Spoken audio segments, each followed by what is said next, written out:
All right, hello, and welcome to my class today. This is going to be a very brief overview. Understand that a lot of this is also in one of your other videos as well and in your book, so I'm going to be reviewing rather quickly. But we're going to talk about the impact of the Punic Wars and how Roman imperialism, remember, imperialism is the making of colonies, led to the end of the Roman Republic and led to empire. All right, so we're going to take a look at the Punic Wars. First off, we need to talk about the Phoenicians, and the Phoenicians are very influential in what we've been studying so far. First off, the Phoenicians were the ones who brought to the Greeks the alphabet. They were the ones that came up with symbols representing sounds. Even today, when we pronounce things, we are saying that that is phonetics. We get that from the Phoenicians. When you talk on that little device and you're calling somebody, we call that a phone. We get that from the Phoenicians. Yes. Well, Phoenicia, Sidon and Tyre, they were big in the 500s BC, so a few centuries before what we're talking about today. However, when they were big, they sent out and made out colonies, and these colonies were all along the Western Mediterranean in North Africa and modern day Spain.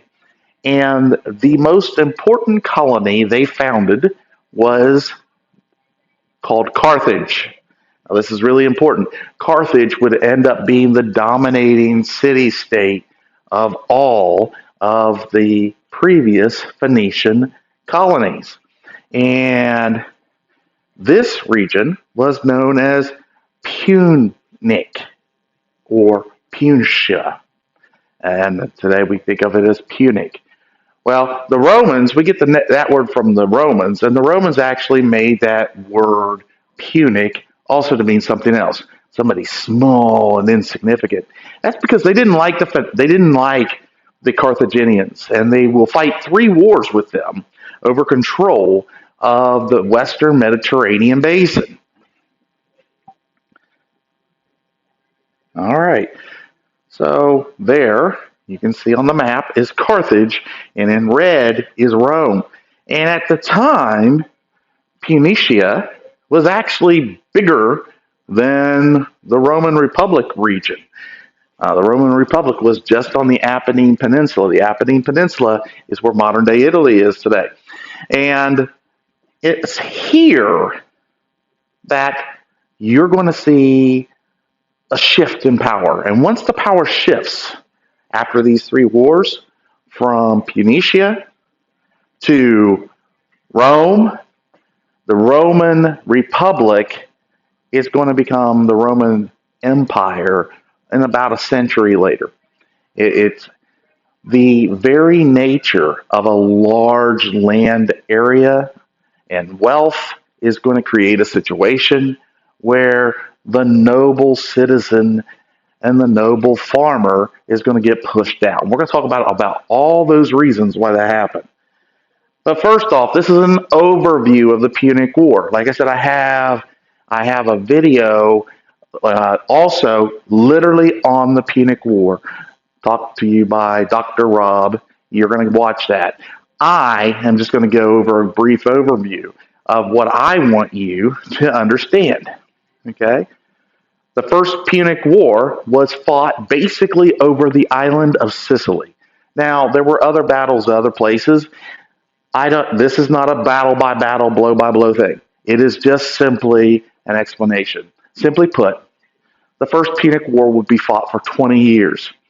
And every battle at sea, until the end, the Romans would lose. Every battle on land, Rome would win because the Romans had a better army and the Phoenicians had a better navy. Because of this, the war for 20 years was relatively a stalemate. The Romans did work to build up their navy. However, there was a storm that wiped out all their ships, that ended up being a blessing in disguise because they got technology from the people of Syracuse on the island of Sicily. And yes, they would bring to the Romans the concept of the trireme ship, which you guys remember from the earlier lessons on ancient Greece. Carthage already had people on the island, but Rome wanted to invade, take over. Simply put, at the Battle of Aegatis Islands, Rome would finally defeat Carthage, but it was a 20-year war, and most of the battles were won by the Carthaginians, so keep that in mind. But Rome wins the decisive battle, and they will win the war. All right, simply put, what's the difference between these two pictures? Well, one's at sea, and one's on land. All right, we go to the Second Punic War. And during the Second Punic War, the Phoenicians are like, okay, you can have Sicily. We're really not really going to worry about Sicily too much. Instead, we're going to go to Iberia. Iberia is today Spain and Portugal. That's the Iberian Peninsula. And Carthage begins making colonies along the southern part of the Iberian Peninsula. Now, this is a worry for the Romans. Why? Because now that the Carthaginians are on the same land mass, namely Europe, as they are.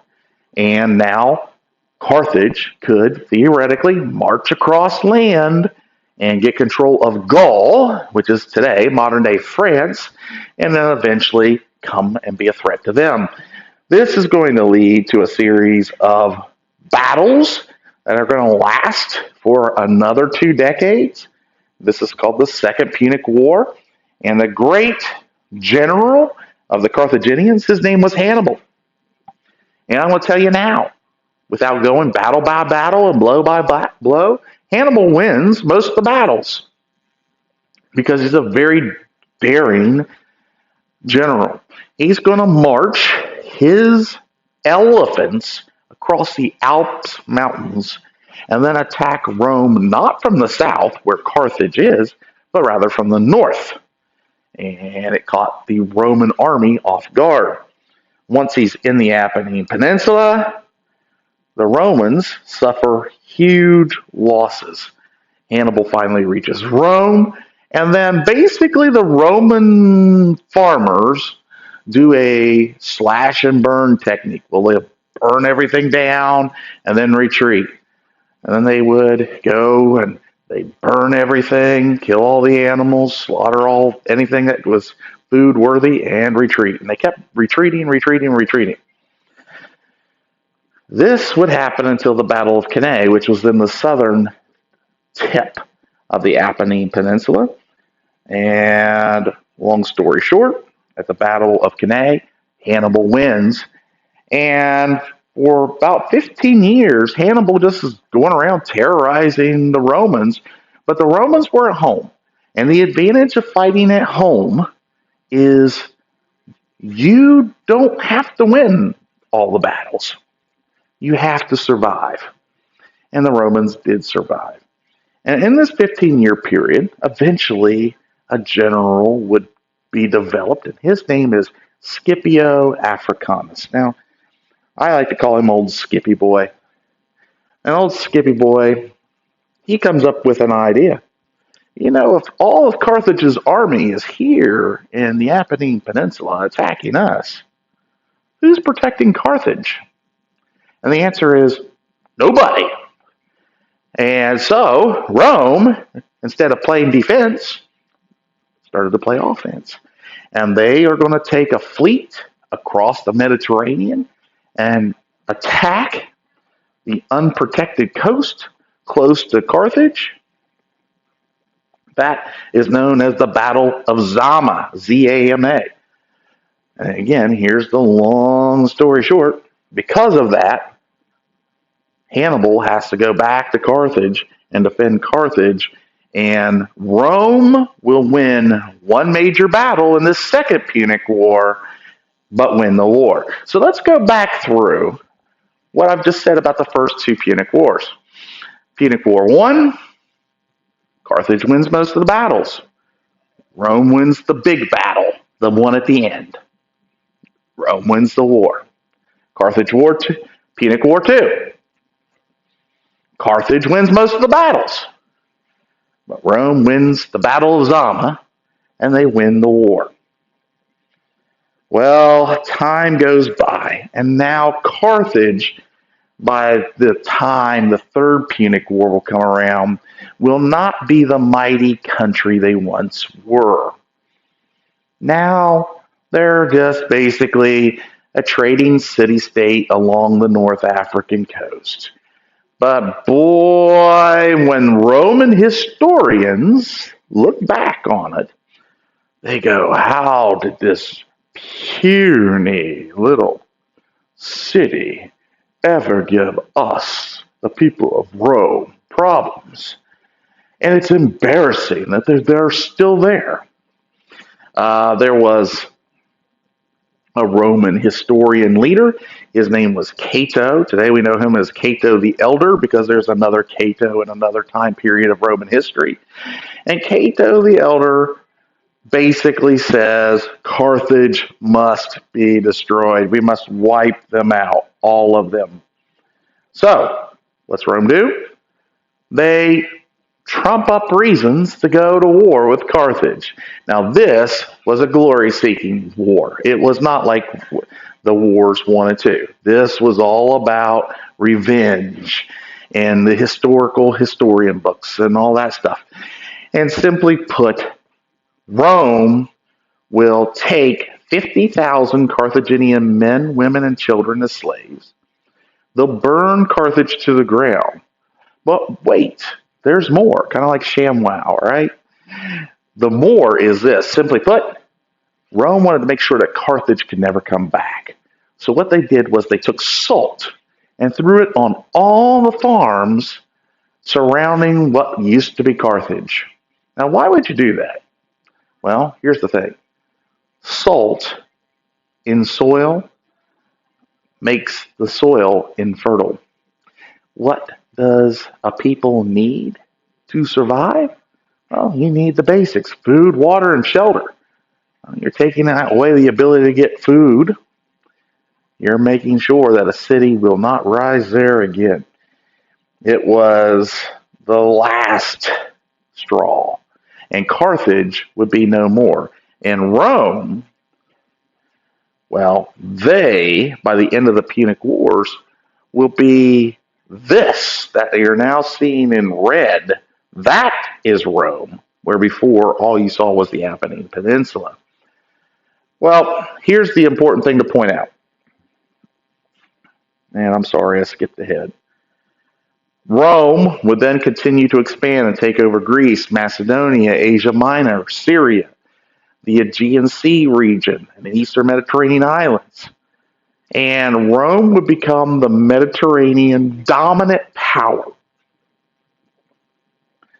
But as they are getting bigger and bigger, they're also becoming less what they were before. They are no longer a people based on the ideal of Cincinnatus, where, he's the noble farmer and he's going to go back home. Now the farmers are losing their property. And the soldiers are not being paid by the Roman Senate. Instead, they're being paid by the fruits of war or the spoils of war. Simply put, their generals are like, if you win, you get paid, and if you don't win, well, it sucks to be us. But if we win, we get to keep everything. Of course, the general got more. And so what ended up happening is the generals are gaining power. And the Roman Senate is now being ruled by weak, sniveling business rulers trying to keep money for themselves as well. Well, who gets hurt? The noble Roman farmer. Their land is being taken over by group known as the latifundia, which basically they did this. They would give loans to farmers, and then knowing the farmers wouldn't be able to pay back, when the farmers couldn't pay back, well, they had to pay their collateral. And what was the collateral? They lost their freedom. They became slaves. And Rome was becoming more and more and more slave labor. Slaves are not citizens, and citizens have rights. Slaves do not. And as Rome became more and more and more a country of rightless people, less people could contribute to the legal system of Rome. And Rome became more and more and more corrupt. Slavery always leads to oppression of the free. When you look at slavery across empires and across nations, nations and empires have a choice to make when it comes to slavery. Do they abolish slavery and become more free? Or does everybody become enslaved? Democracy and slavery do not coexist for long periods of time, because the very nature of democracy is to demand freedom for its people and rights. And slavery has no rights. Simply put, it's a simple thing. Rome will become more and more expansionistic. The Roman Navy will become known as the Raven, and they will conquer the Mediterranean world. And the Romans will call the Mediterranean basin the Mare Nostrum. Now, the Mare Nostrum literally means in Latin, which was the language of Rome, our sea. It's a title of ownership, Mare Nostrum. It's mine. It's ours. We own the Mediterranean. The gap between the rich and the poor continued to expand. We talked about that. And the influx of slaves. Another thing slavery does, I want to bring this out. When you have slave labor, slaves don't get paid. How does a lower class person work their way up to the top? Well, they have to work, right? And then they get what they're paid and they work their way up. But now, with slave labor everywhere, workers aren't being paid. The only way to get paid is to enter into the military. Again, that noble work ethic that made Rome what it was is being eroded at the core. And it's all connected to slavery. Meanwhile, the Romans, who have adopted Greek architecture and art and mindset, they are spreading Hellenization now to the Western Mediterranean. You'll have Roman literature, and they imitate the Greek gods, and they adopt the fad of Greek public bathing, and there's a shift in eating habits there, and the demise of patriotism due to the demise of their enemies, and Rome's value of frugility. If you look back at the early Roman Republic period, and you look at the way the people lived, being frugal was considered a mark of honor. But now it was considered a mark of ignorance by the time you get to the end of the Republic. This decay in the Republic is going to lead to the Roman Republic becoming a shell of what it once was, and the Senate to completely lose its power. By the time we get to the first century BC,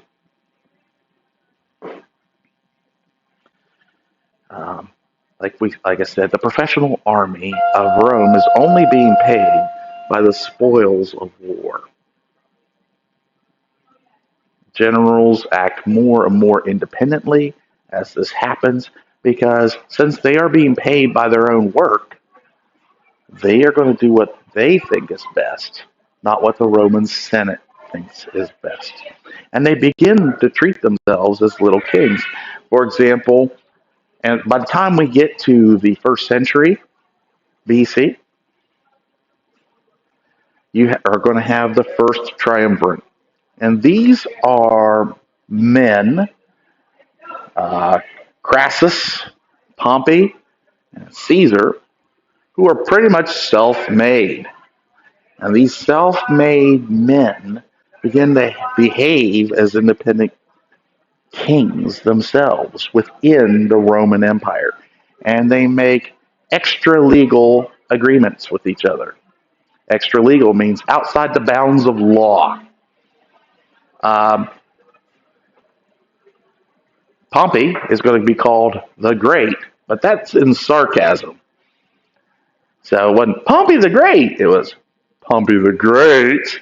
He's not really a king, but he acts like one in the Roman world.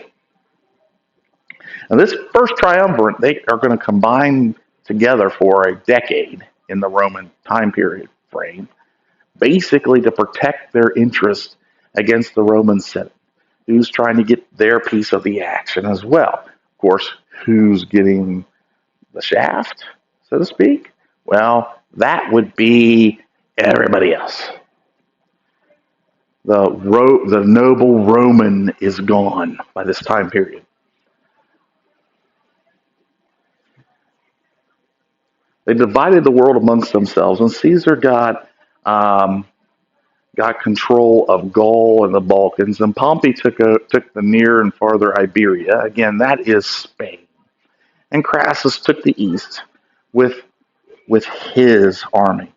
But eventually, Crassus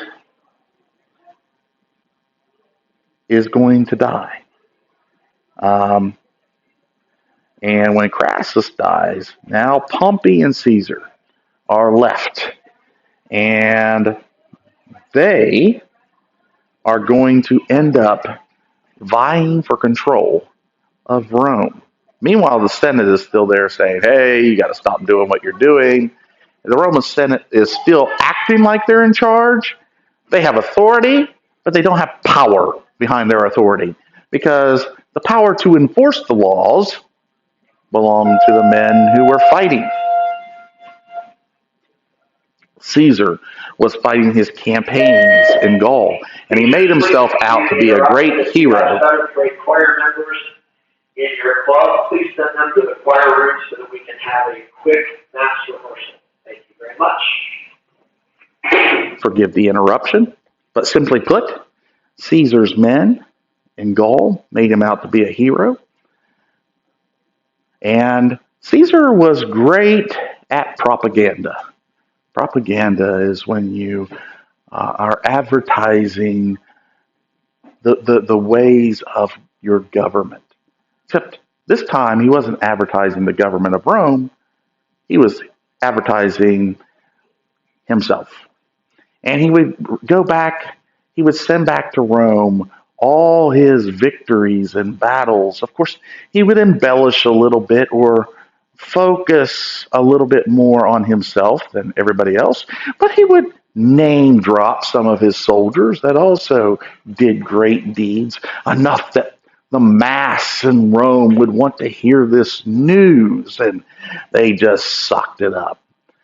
By the way, a little side note: you see this today.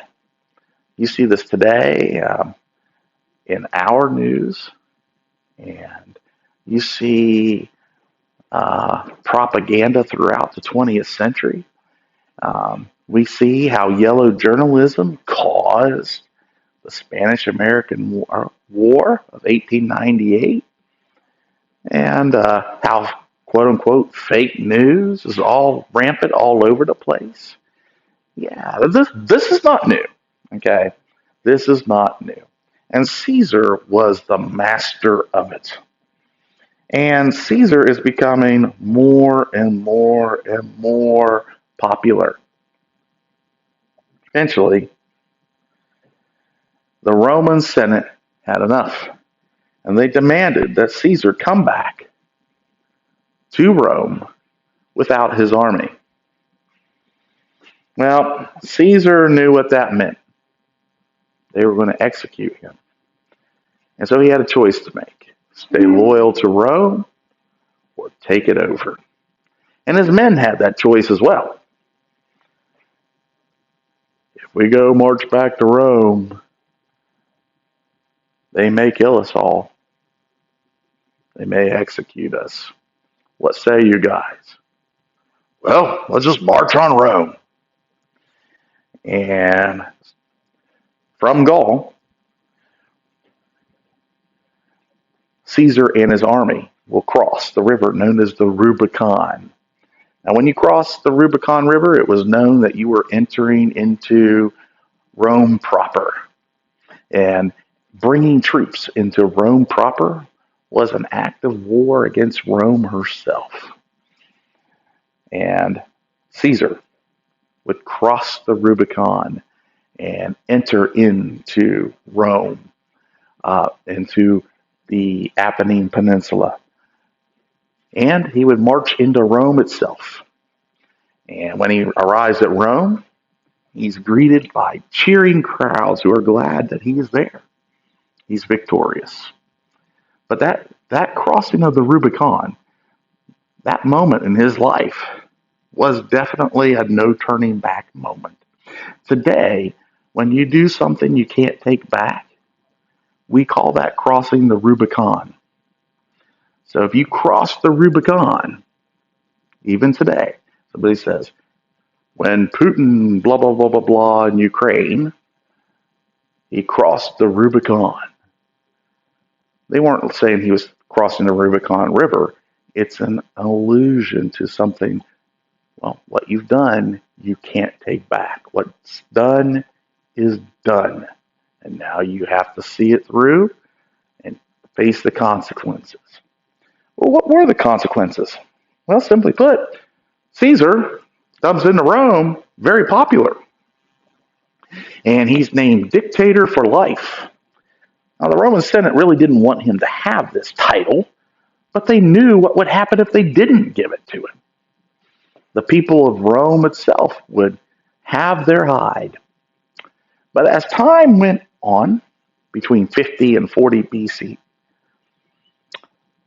the hatred of Caesar amongst the old rich grew more and more. And those are the men that happen to be in the Senate. Meanwhile, the popularity of Caesar amongst the poor of Rome also was growing, which angered the rich even more. He didn't represent them. They were Rome. These slaves and plebeians, they weren't really Rome. On the Ides of March, that's March 15th, he was called into the Roman Senate. Long story short, he would be assassinated and murdered. He was stabbed 37 times.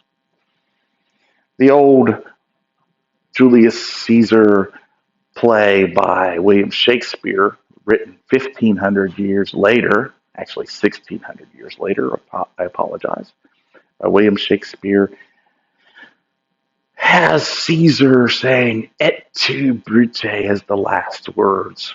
And a lot of people will tell you those are the last words of Julius Caesar. The truth is, those were the last words invented for Julius Caesar by William Shakespeare. But it does voice the sentiment that of Caesar's betrayal by the Senate. And the Senate thought they would get power. But as time went on, the Roman Senate's power never came back. The Republic would die. Oh, the Roman Senate would still be there, but they would have no more power ever again. Instead, the Roman Republic became the Roman Empire.